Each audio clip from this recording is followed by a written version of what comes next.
महादेव की जय। सब बहना ने राम राम।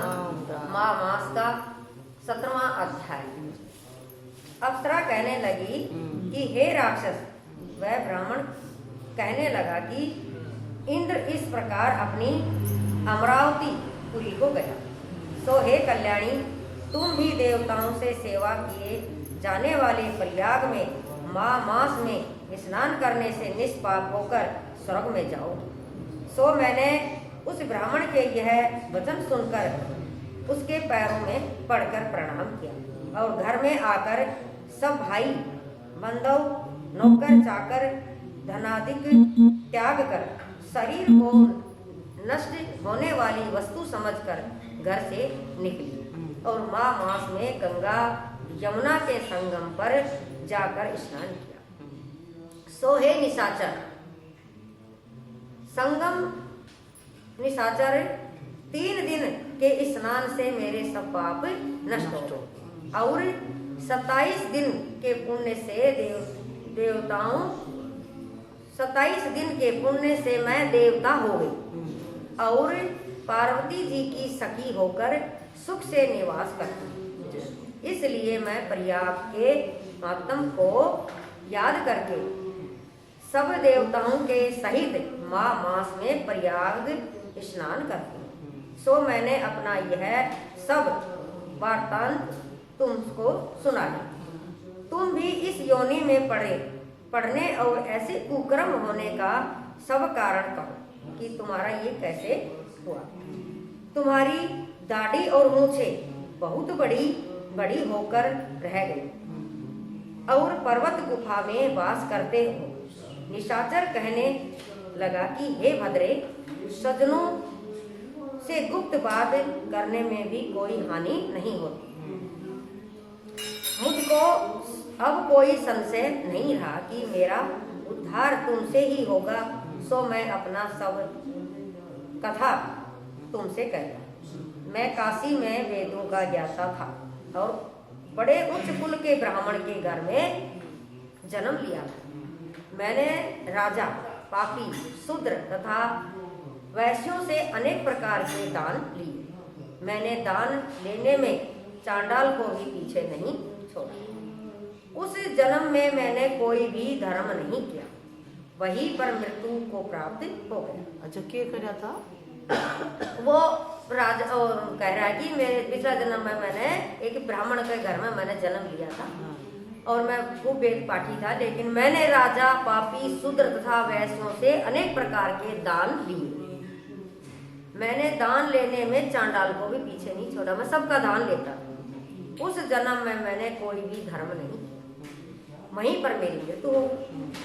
तीर्थ स्थान पर मरने के कारण नरक में नहीं गया, क्योंकि तीर्थ पर मरा तो नरक में तो गया नहीं।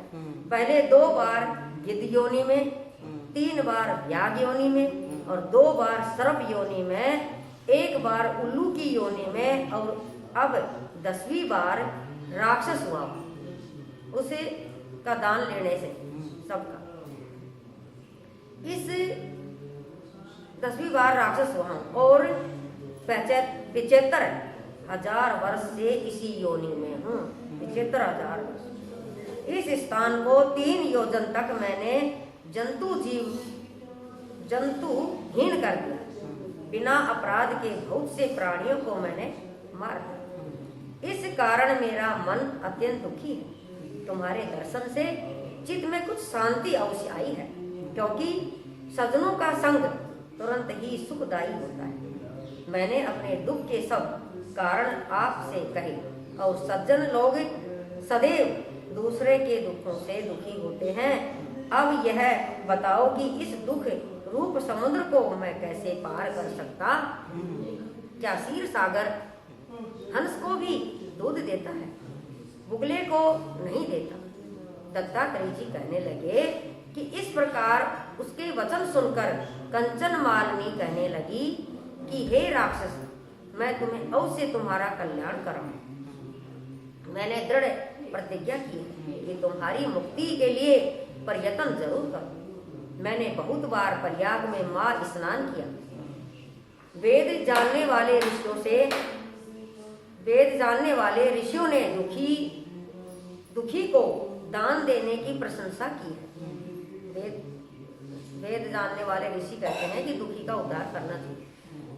समुद्र में जल बरसने से क्या लाभ, प्रयाग में स्नान करने का एक बार का फल मैं तुम्हें देती हूँ, उसी से तुमको स्वर्ग की प्राप्ति, उसके फल का अनुभव मैं कर चुकी।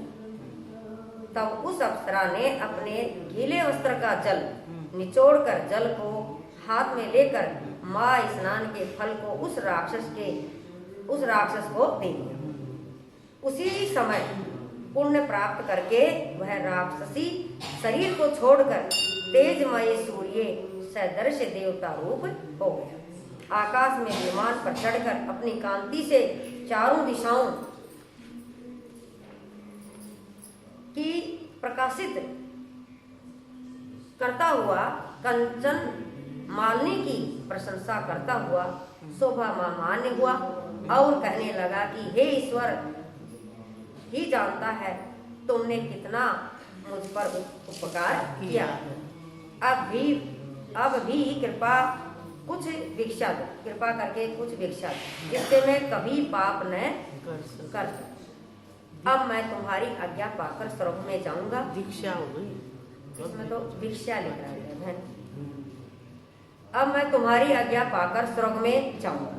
तब कांचन मालिनी ने कहा कि सदैव धर्म की सेवा करना, काम रूपी शत्रु को जीतो, दूसरे के गुण तथा दोषों का वर्णन मत करो, शिव और वासुदेव का पूजन करो, इस देह का मोह मत करो, पत्नी पुत्र धनादि की ममता त्याग दो, सत्य बोलो, वैराग्य भाव धारण करो, योगी बनो।